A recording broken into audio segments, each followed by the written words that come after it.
গোলকগঞ্জত প্ৰশাসনৰ উচ্ছেদ অভিযান মণ্ডলৰ বিৰুদ্ধে লক্ষাধিক টকা লোৱাৰ গুৰুতৰ অভিযোগ গোলকগঞ্জৰ আগমনী ৰাজচক্ৰ অধীনস্থ ৰতিয়াদৰ দ্বিতীয় খণ্ডত আজি প্ৰশাসনে বৃহৎ উচ্ছেদ অভিযান চলাই প্ৰায় 759 বিঘা ভূমিৰ ওপৰত চলোৱা এই অভিযানত 12টা পৰিয়ালৰ বাসগৃহ ভাঙি পেলোৱা হয় ভুক্তভোগীসকলে গভীৰ অভিযোগ উত্থাপন কৰি কয় মণ্ডলে মাটি নিৰ্ধাৰণ কৰি দিয়া নামত লক্ষাধিক টকা হাতত লৈছিল এতিয়া কোনো নথিপত্ৰ নথকা অৱস্থাত উচ্ছেদ অভিযান চলাই প্ৰশাসনে তেওঁলোকক পথত পেলালে বুলি অভিযোগ উত্থাপন কৰে জানিব পৰা মতে উচ্ছেদৰ সন্মুখীন হোৱা লোকসকলৰ একাংশ দক্ষিণ হালমৰা বাসিন্দা তেওঁলোক ব্ৰহ্মপুত্ৰ নৈৰ গৰাখহনীয়াৰ ফলত ভূমিচ্যুত হৈ এই অঞ্চললৈ আহিছিল গোলকগঞ্জৰ পৰা তপনৰা ৰিপৰ্ট নৰ্থ ইষ্ট ফ্ৰণ্টিয়াৰ নিউজ কি চলিছে ইয়াত উচ্ছেদ চলিছে আমাৰ এখানে গংগাধৰ খেলপথাৰ হয় বহুদিন পুৰাণা আমি যেতিয়া সৰু সৰু আছিলো তেতিয়া আমি ইয়াত ফুটবল খেলাইছো ভলিবল খেলাইছো আটাইবিলাক খেল ধেমালি কৰিছো কিন্তু বৰ পৰিতাপৰ বিষয় যে যোৱা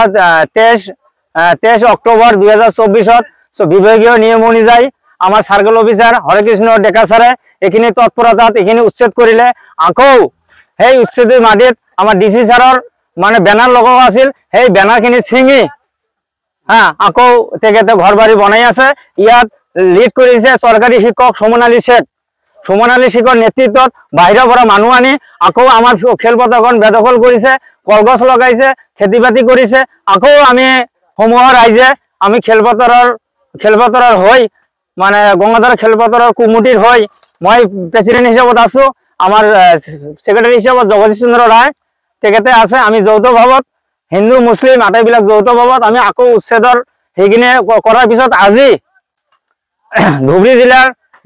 ডিসি ছাৰৰ মহোদয়ৰ নিৰ্দেশ মৰ্মে আগমনী চক্ৰ বিষয়া ছাৰে আৰু গোলকগঞ্জৰ ওসি ছাৰ মহোদয়ে নেতৃত্বত আজি আকৌ আমি সেই খেলপথাৰখন উদ্ধাৰ কৰিবলৈ সক্ষম হৈছো এটো মানে কি এটো খাস মাটি মানে শামসুল নুৰু আদি কৰি ইহঁতে এটো দখল কৰি খাই আছে কিন্তু আগৰে পৰা বহুদিন আগতে কিন্তু এটো বলখলা ফিল্ড আছে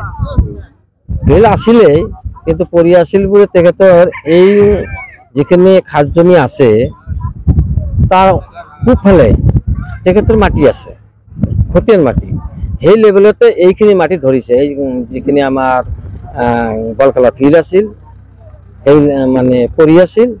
তেখেতে আহি এইটো মানে খেতি বাতি কৰি আছে মানে চৰকাৰী মাটি মাটি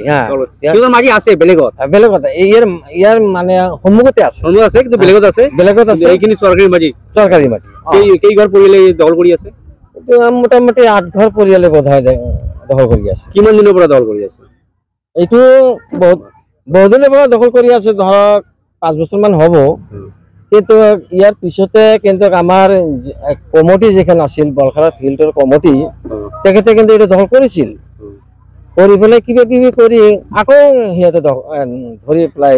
খেতি বাতি কৰি আছে আমি চৰকাৰে ইয়াৰ আগতে উচ্ছেদ কৰি দিছে উচ্ছেদ সিহঁতে খতৰা কৰি দিছিল কিন্তু চৰকাৰৰ নিয়ম সিহঁতে না মানে আকৌ আহি আকৌ দখল কৰিলে এইটো খাস মাটি এইটো ভাঙব লাগব গোটাইখিনি ভাঙব লাগব আর এইটো মণ্ডলে ময়ো পয়সা দিছো মই 1 লাখ টাকা দিছো 1 লাখ টাকা লৈছে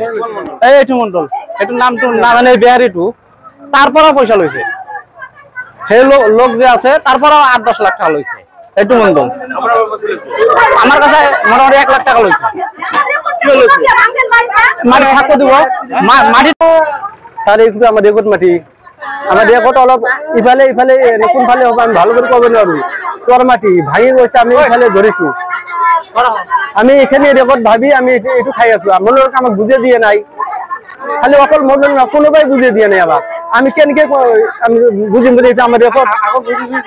আগত একো দিয়া নাই স্যাৰ কোনো দিয়া নাই ডাইৰেক্ট আহি গৈছে নোটিছে কোনো কথাই নাই কোনে মণ্ডল লৈছে স্যার আগত এই কি রসিক মণ্ডল আর বিহারী মণ্ডল আছে এটা 1 লাখ টাকা লৈছে কি মাটি ঠিক করে দিব কি আমাক মাটি বুঝাই দিব আমাকে যিখিনি রেকর্ড মাটি ফাইনাল মাটি সেইখিনি আমাক বুঝাই দিব এতিয়ালৈকে তো বুঝাই দিয়া নাই